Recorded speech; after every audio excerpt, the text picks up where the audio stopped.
So you have a little bit of elevation here. The 30-minute video that I just did was where this little, I guess you call it, pagoda, where that's situated.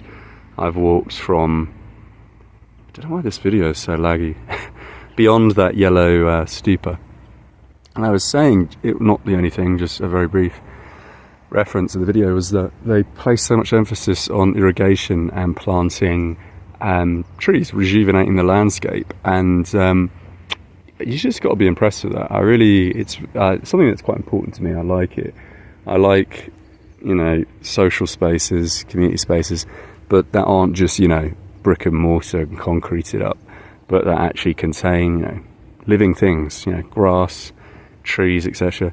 And we're talking about tens of thousands of trees just in this tiny little space at one part of the park. Probably not too many people kind of actually walk to. Most people are situated on the other side of the bank where all the constructs are, and there's a few restaurants and all that kind of thing. But I really like that in Chinese culture. There is a lot of emphasis, and I don't know too much about feng shui and the kind of folk religions and all those kinds of arts, but obviously they play a part in the reconstruction of or new development projects, I should say. And I remember when I was in Guangzhou, which I really like Guangzhou, although I've been told Guangzhou is quite different because it's one of the originator cities, let's say, of modern China. It's a place where there was obviously trade. It's next to Hong Kong and Macau. It was westernized substantially.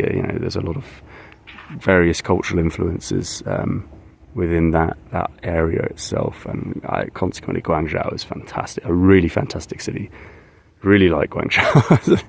I couldn't emphasize that enough, but I saw a lot of bonsai trees and stuff there, and again a lot of placement of these sorts of things, and I just like it. It's just fantastic. That's one thing you've got to give the Chinese massive credit for.